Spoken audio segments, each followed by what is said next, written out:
So from there, obviously you're in the body popping and stuff. Yeah. Did you form any crews then, or was it? Yeah, Street Freaks, man. That was me.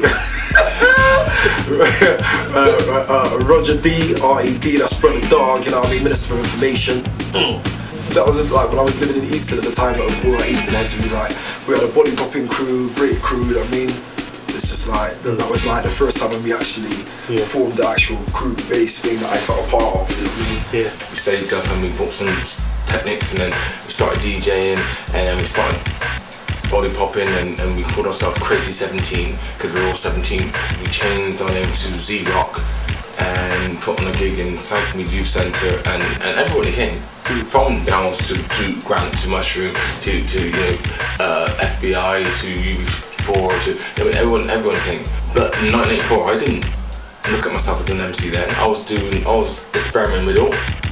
You know, them days my name is Mellow Z. My name is Mellow Z from the family to the age of 3. All that sort of stuff. All of us at that time was just plagiarising what we saw on television. Do you know what I mean? What year was this? What, 83, 84? I would say this 83, 84. You know, we just like by that time. Michael McLaren was featured again on this program called Hip Hop History, which BBC Two covered, I think, called Arena back in the day. And he went to New York and he had everybody on it, and that was it. When I saw that was it. That was it. I thought, this is where I'm at. It kind of showed where they lived, and it made me think, rah. Do you know what I mean? It's funny because we got neighbourhoods like that too, but it's not that sort of way. We don't speak that way. We don't. You know what I mean? You know, it was just it was a totally different culture, so I see it. But do you know what I mean? It's like the things that they were doing was so creative and new. Yeah, I just picked up on it like a magnet. Man. Just like that was it. I think we were just avid to get all the information so no one could pull us up and call us fraud. You know what I mean? We were fraud enough as it was. So we needed to make sure that we had all our bases covered. So it was like just so we could just get along, you know, because this was a very, very difficult time. This is a very different time. You're coming out of Britain, the sort of Britain depicted in films like Babylon and Scum. You know, these films where you were seeing how racial tensions were in the 70s and particularly, the early 80s. You know, it was very upfront. It was all, jumpers tucked in jeans, NF up on the wall and everything. So it was, we were coming out of a very, very sketchy time.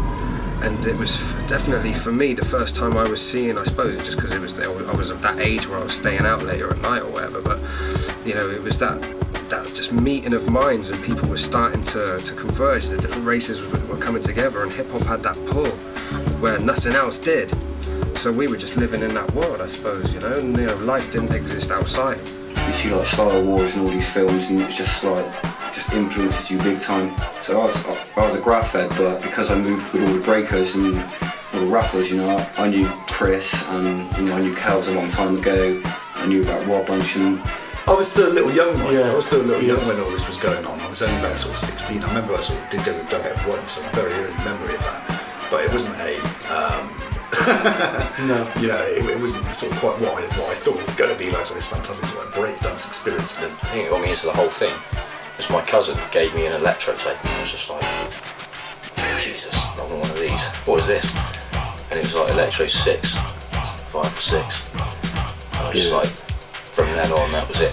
Captain Rock, this is the shit. I used to go out to a friend's house and he had an Amiga, and he used to take like breaks and bit because I'd start to get aware of funk, and so I used to like nip pause tapes out of there or extend paid in full and make the beat longer and stuff. It's just part of hip hop. You're into hip hop and you have to be involved in it. So like it was all starting from pause button mixtapes to like getting decks for the first time to like moving on to a drum machine. Pause mixes, that's what we were doing then, pause mixes. 1, 2, 3, 4, hit it. 1, 2, 2, 3, 3, 4, hit it. All that sort of stuff. Pause mixes, tape to tape. My friend Christian Whiting and Zach Latang in Barton Hill, and going to like the dugout and being around a guy called John Nations. Christian, his mum went to America and he had like the glasses, he had gazelles, he had it all, and it just was like wow. And you've seen these big stars that had them, and the MTV was fresh on the box then, and I was like, oh, Christian's got whoa, and that stuff wasn't over here for years later, trust me. And he basically got 2 decks and a realistic mixer, and he started DJing, and I was like, oh my gosh. But he was more of a not so much a DJ, he was more of a toaster sort of MC, but he did have the decks and the whole setup. And I wasn't no good at toasting or anything like that, so I kind of just played tunes, but I didn't know what I was doing. I was just like too scared to even touch his equipment really, because it was a lot of money. You know, my cousin gave me these tapes a couple of years later. I go around this geezer's house and he's got these turntables. And he's just another dude at school that had, you know, he had other hip hop tapes, and I'd swap them with him. I'll come around my house, yeah. He was with these turntables. Damn, can I have a go? That was it.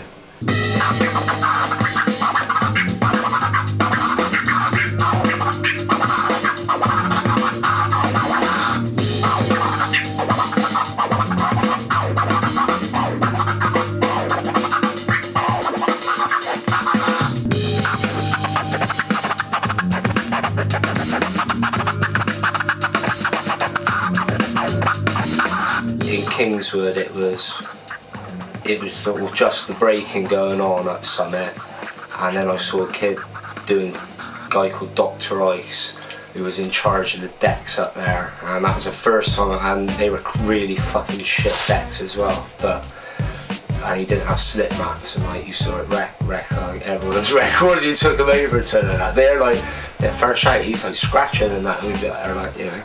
I don't know what happened back in those days, but I mean, you know, at one point we went from fighting that school, you know, let's go down the Grange and have a fight, to all of a sudden, let's have a battle with you know, whereas before different sort of areas, there was like animosity, you know, like I said, the love of hip hop did bring people together. I mean, when I think about down in like sort of Red Up Posse and all that people, they were sort of like immediately accepted friends. I mean, even like yourself, do you know what I mean? It was just the sort of the mutual respect amongst people really did have a lot to say. Thing is, all those places, do you know what I mean? Tropics on the Saturday, the bandstand, all the breakers, I mean, these massive battles. I mean, hip hop was like, it was just one big family. And there wasn't any beef back then, everybody was friends. I mean, I met a lot of people that I still know that are my good friends today. I mean, like godparents to my kids in that I met in those times. There were poppers, breakers, graph artists, rappers, DJs, all those people. So Bristol, I think a lot of people our age were like blessed with what we had back then.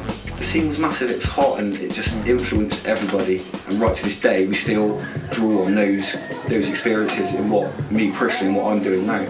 You know, you can still see that kind of back then kind of element to it. I get all negative from the madness of men, but never slip. I keep it with cameras, got pages with pens. I talk a what will lead and squabble with the demons that swarm. I take to strangers in the night, I write these lines in rainstorms and transform with brainstorms because I'm stuck in this land. But the faster that I run, the more I sink in the sand. I've had enough of your lies and everything's gonna change.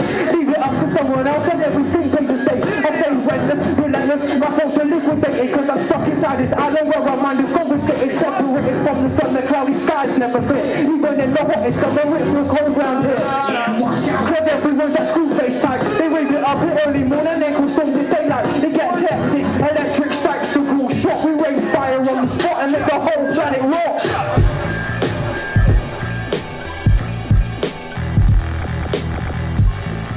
All my clothes and all my t-shirts and that, I used to like tag up and do Beat Street was out at the time. I used to copy the Beat Street piece with the Ghetto Blaster and all the musical notes coming out of it and that. Used to do my own take on that and write numerous names. Well, I heard of Smurf at the time actually, so the first graffiti name I took up was Smurf, and I'd write it all over my t-shirts and everything. We were at school and there was somebody else in school I know who used to do it as well. It was later turned out to be Risky, my old partner. In the end, he was like Banister Down, he was like tagging and doing his little pieces here and there with friends of ours. See Risky's pieces and tags across them out, like go and do our bit bigger and better, and he'd do the same, and we'd like have battles like that. And at the same time, Kaz used to live in Kildare Road, and a kiddie called Bungie used to live just down the road, who was a DJ for Fresh 4.